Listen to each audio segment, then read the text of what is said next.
mama be mama appointment. Na oh tie me mama pacho wada woro mapa. Dabi mesra. Uni bibi. Nti dey na happen. O mama na as a difu ano. Don't say and the prophets. Dabi alleges.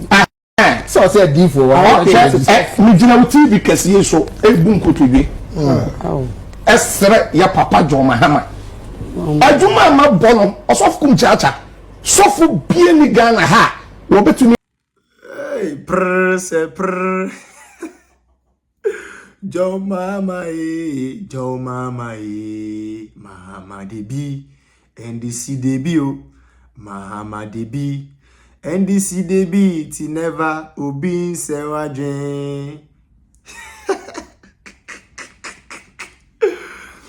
Abuzi avo mamu nyina makwa about the Ghana and Sem TV so but money so be like video number subscribe to the channel no turn on notifications about next time videos of this nature about some sabeti makabina so watch your comment section they be say money no na mafa yeduma se yemesom se yemasomfo na you by chance you may ye ofe na person contribute to your studio work person boy me yeduma ye nyina konkan ya wa mu say new place so background create me ho me so bo me na me set new studio ni enfan som Ghana for Yamfan some Ghana and Sem TV for to reach out to number that was na unsabeka Mr. President ukaso hweme ya de number be ma unsabeka me na mo bia wo de bom bia mani beso me da wase pa so na ayi era Kumchacha na ne ho aba adwa na de yesiri bi na mini pa Kumchacha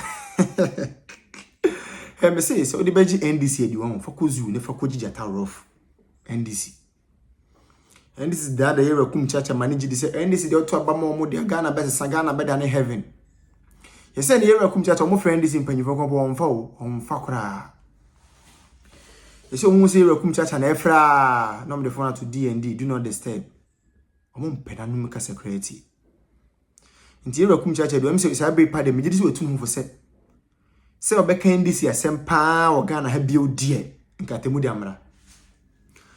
Otunu wo se obeka Ghana NDC for asem pa o Ghana ha bio pa die nka se mra hey NDC na do mbedi agro no NDC omu ni vision omu ni nkaye ene omu ni abadaye abusia proud to 2024 election omu yusu ye ni onama sofo no ye papa no masofo ni nsore no edi ye campaign kase ye pa Ghana for GD because Ghana for GD 85% Christians.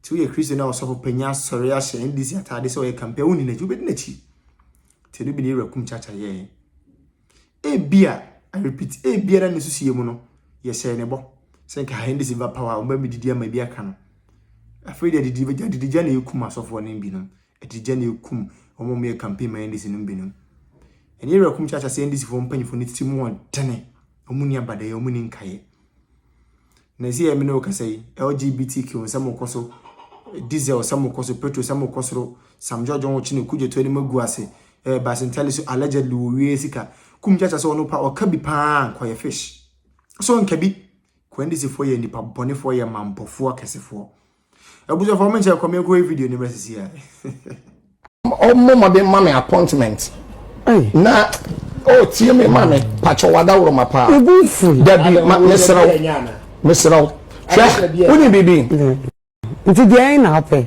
o mama na as a difu ano don't say and the Addo prophets dabi alleges so say difu wa me jina uti bi kesiye so ebun kotobe esre ya papa John Mahama adwuma ma bono Sofo Kumchacha Sofo bie ni Ghana ha wo betumi akase what the new quantity radio any TV any social media at the man 4 years me that make catch 4 years ebia ye be 4 years me from 4 years ever pum baby aye papa no nyamfo abedru Sofo bie ni wo even UTV insukura yetie amedem nkwan yetumi pom program anajo 3 o'clock 2 o'clock we be do fie kura na abo 4 enye izo mame emu threatening ade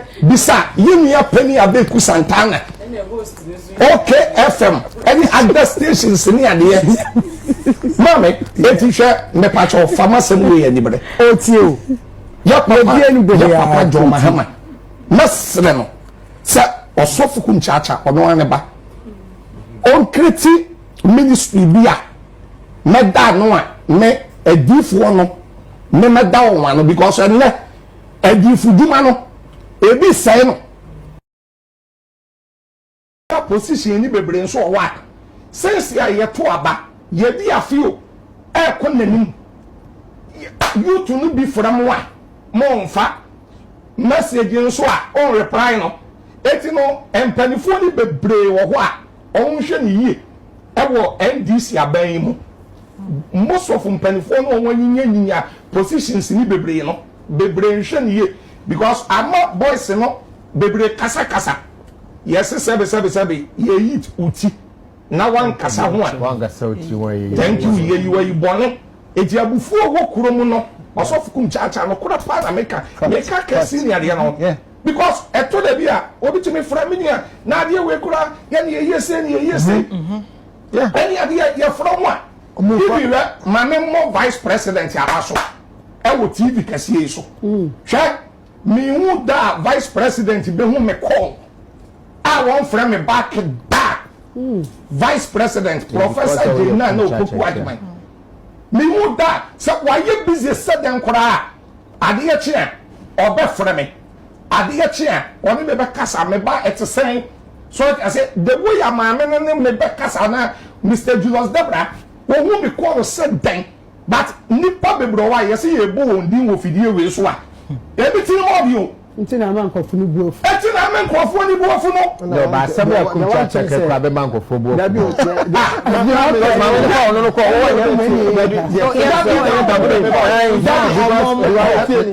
kwa Kumchacha fache wate. Wo frɛ vice president of Fako. Wo frɛ chief of staff of Fako. Eti no o bo ma ba so. Enkofo bi so from on so mfa. Mami I'm telling you the other. Why you mami ni wa no. Won a frɛ me a won di nem so mame no.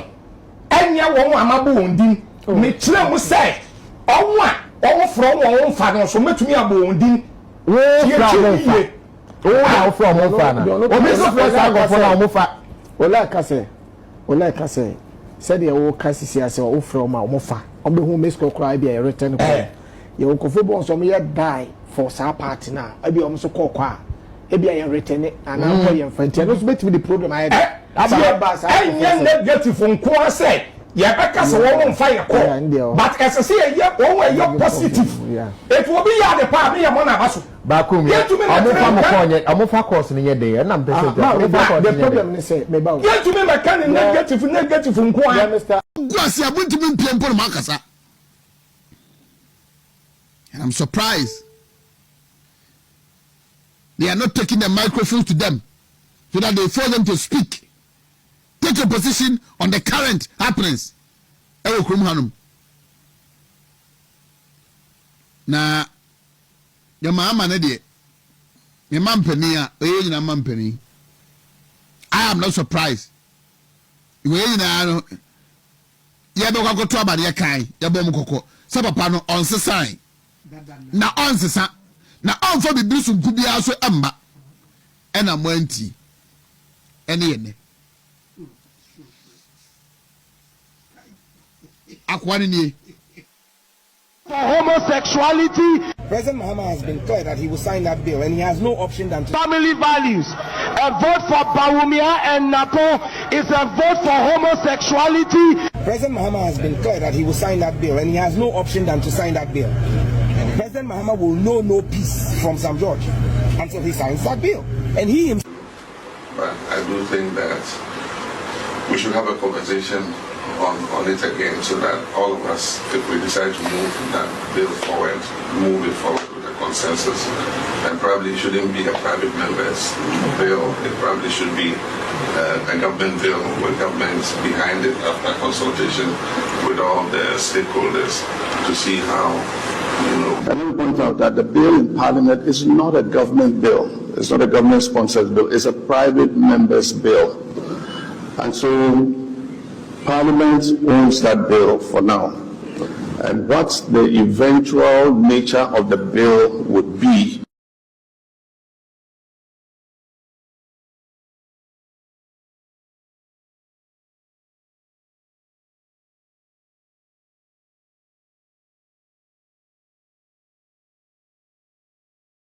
nobody can second guess Parliament.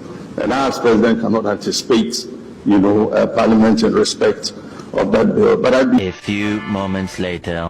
Regarding LGBTQ plus issues, it remains a highly emotive and sensitive issue, even in the most advanced liberal democracies. I explained during my recent engagement with the World Affairs Council that it's not the most important issue we face as a nation. We're still grappling with the provisions of basic needs of education, healthcare, jobs, food, clothing, and shelter. Nevertheless, the private members' bill introduced in Parliament has sparked a complex and sensitive national conversation. Our position is guided by our Constitution, respect for human rights and dignity of all persons, and the need to preserve social cohesion. While there are strong and differing views within our society, we believe that these issues must be addressed through democratic processes, our core values, dialogue, and the rule of law.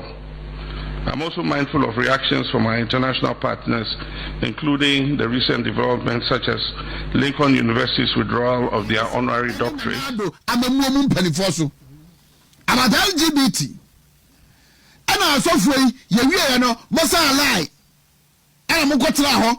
And I don't know brother Keka, and then someone a Mosa Mukoye.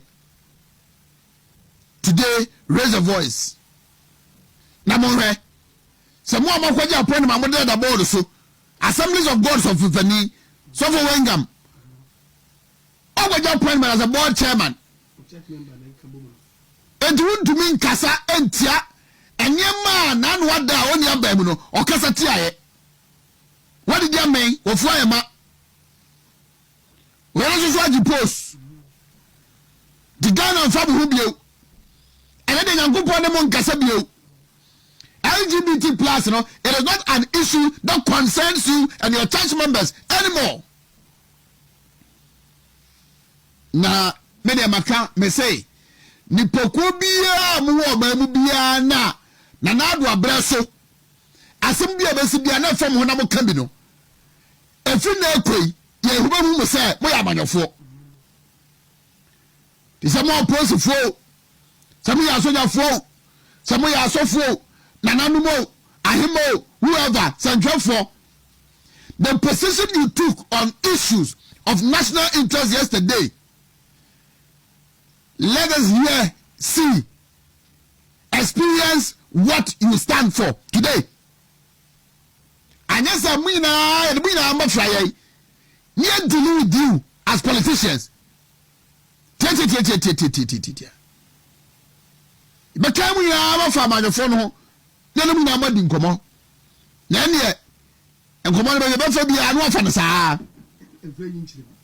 But the best of the annual fanasa because I'm a son of a people. To tip one and them.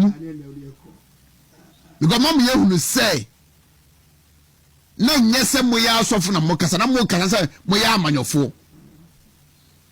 And the assemblies of God suffer. On in the run up to lesson 2024, it was so clear some politics and oil. According to the board chairman, I did not say a GBM on the bar. Dr. Williams, a GBM on the bar. And no more appointment this are. Tiasam na show muswa, one back a wound to minka, no bloody bedwo. And a casaqua.